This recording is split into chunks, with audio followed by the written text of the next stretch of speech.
Doug Gottlieb in studio for Colin. Colin's on his way to South Beach with a short stopover in Park City on the slopes.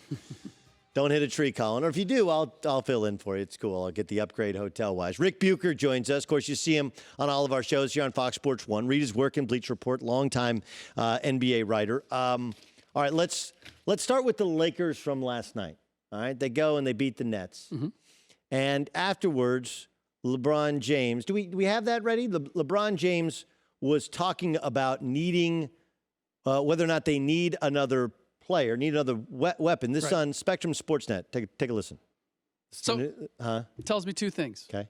One, he's smarter than Kyrie Irving. Yes. And two, he's learned from his past mistakes. Thank you. That's it. If you're asking me the question that he was asked, do they have enough? No, they do not. Of course not. They need another piece. But there's no reason for LeBron James, with his history or his position with the Lakers, to open that can of worms and say, this is what we need. What is the matter with Kyrie Irving? Like, help me out. And he, for people who haven't been following Turn it. into Dr. Phil? Oh. No, but I just listen. For people who haven't been following it, so Kyrie, going back like a week ago, said, hey, we don't have enough. Now, he hasn't even played a game with Kevin Durant yet. Right. So who knows? When he comes back, we're a guy or two short. He named like 4 other guys. There's 15 guys in a roster. It didn't mean, and Joe Harris and Jared Allen notably not mentioned. Right. Not mentioned. Right. So then he kind of, I should have named all 15 guys, whatever. Like, no, you shouldn't have. And then he said, Dr. Martin Luther King, was like, dude, please don't liken yourself to Dr. Martin Luther King. Like, we asked you about your team, and you said you don't have enough, and then you didn't mention, 9 guys currently on the roster. Right. Like, you did this. What's wrong with Kyrie? Well, he said many times that he learned how to lead from LeBron James. He's read a little bit too closely. We've seen LeBron do the same thing. Yes. LeBron will say something. It will not land the way he had intended, and then he will try to revise it and say, well, what I meant was, and then if people aren't buying that, he will turn himself into martyr. A victim as far as you guys don't understand what it's like to be me, et cetera, et cetera. So, I don't know Kyrie well enough to say why he is the way he is, but he acts, as someone observing him, he acts like a narcissist. It's always, you don't get me and my view of things. If you don't see it my way, then that's your fault, not my fault. And I think in some ways he doesn't. He sees himself in one way in one way, and yet doesn't have the ability to actually be the person that he thinks that he is. It's really interesting. I said this earlier in the show. The two teams that everyone in the NBA I talked to said had great chemistry last year were the Clippers and the Nets. Everybody's like, man, they look like they're having fun. Yes. Right? Yes. Because the NBA regular season is not fun. They were better than the sum of their parts because of their chemistry. The sum of their parts was better than the individual pieces. Exactly right. Right? Yes. Okay, and they look like they were having fun. Like, they're not that much fun to go and play. Like, the Lakers played New York, and they played Brooklyn, and they played Philly.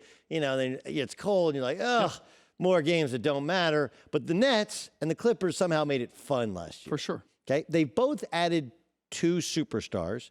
The Nets don't have one playing. The Clippers occasionally have both playing. Right.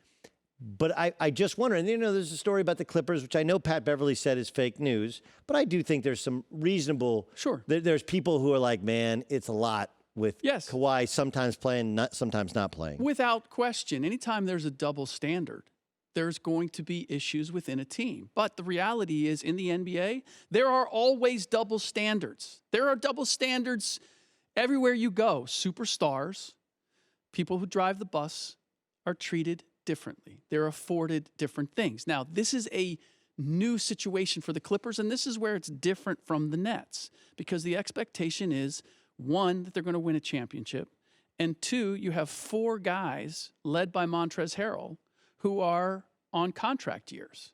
So is it a problem? No. Is it real? Yes, it is. In that there are some rumblings, there's some discord, but it's not any discord that we haven't seen with the Cavs or the Warriors. The Warriors had all of this the last couple of years. Yes, but are they equipped to handle it? That's the big question. That's we don't know because they haven't climbed the mountain and navigated those issues and then successfully won a championship. But when I look at, I don't see any way in which Montrezl Harrell and his desire to get paid doesn't benefit from them winning a championship. So ultimately, when everybody has to put everything aside, I believe that they will. Ric Bucher joining us in the herd. I'm Doug Gottlieb filling in for Colin. Let's dial back, and this does include the Clippers. In regards to the Lakers, we both agree they don't have enough. Right.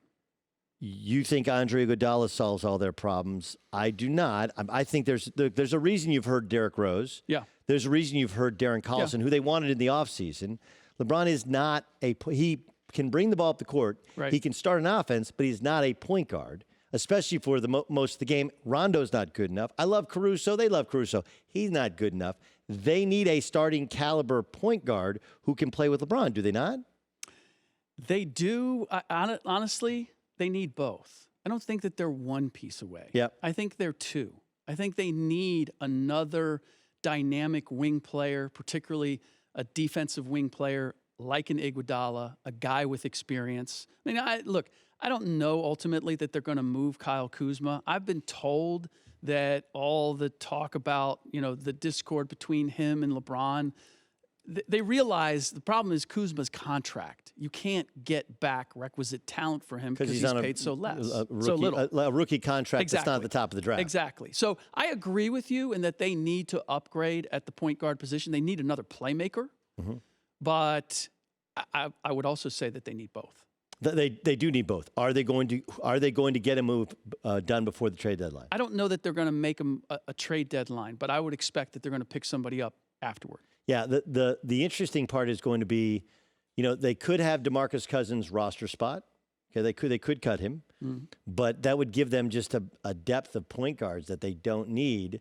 And I don't think they're getting rid of Caruso, and I think Quinn Cook can make some shots and can be the 15th guy.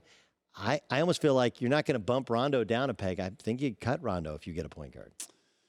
Yeah, I also wonder where they are with Quinn Cook and with Avery Bradley. Avery Bradley, to me, feels like the guy who's the odd man out. Because Rajon, you can look at him and say, well, he's got a lot of experience. But he hasn't been good. I'm not arguing. I'm not arguing that. Avery Bradley's not playing well. Rajon Rondo's not good anymore, right? Bradley can play better. Okay. Rondo cannot. But the counter to that is Rajon has been very special in the postseason. When he hasn't been good in the regular season. But when? When was the last time? Chicago. How many years ago was that? Wow. How many years ago was that? Understood. I'm not arguing that. I'm not arguing that. Dude, MySpace was the bomb. But no, Back when MySpace was the bomb. Here's the thing. Yeah. When a guy has that requisite experience and he has it in his DNA, you at least go, he's done it. For Avery, and no offense to Avery, but Avery has never done it. If I'm going to roll the dice on one or the other, I can at least make a case that Rajon has demonstrated to me when the lights are brightest, he has come through. Okay. They're all fighting over Darren Collison. Does he want to go to the Lakers or the Clippers?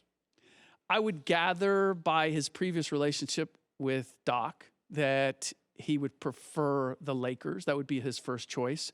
But I would also say, I've been told that he would take the Clippers over any other option rather than leaving LA. Yeah, it's fascinating. Like a guy who grows up in Southern California, plays at UCLA, has a chance to be maybe kind of the savior for the Lakers. If he doesn't take that gig, that would be more surprising than Kawhi and Paul George not playing for the Lakers. But he's a different cat, right? A Jehovah's Witness, a guy who walked away from a $10 million offer to not play for anybody this year. He still may end up making money back and whatever, but he is clearly a different cat. All-star starters were announced yesterday. Mm-hmm. You have any problem like with the Jimmy Butler snub? Like, Yeah, big time.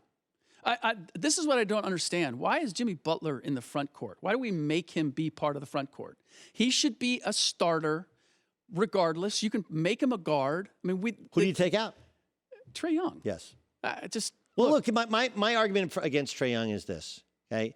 Is he better than many people thought he would be statistically in the NBA? Yes, but his team isn't any good. And if he's the best player and he's an all-star, they have to be a little bit better. Whereas Jimmy Butler has gone, and all of a sudden, Miami is competitive at the top of the NBA.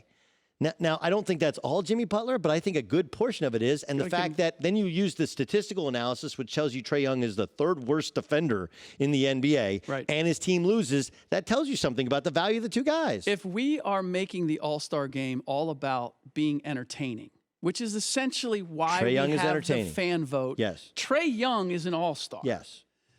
But if we're using So is Zion Williamson, by the way, if we're going by that. Sure, absolutely. But if we're going by, we want to reward the guys who are having the best season, then Jimmy Butler is a starting all-star guard. Hi, everybody. Thanks for watching. Subscribe here to get the latest from the show. Also, be sure to check out more of the best clips from The Herd or go watch a few segments from other shows on FS1.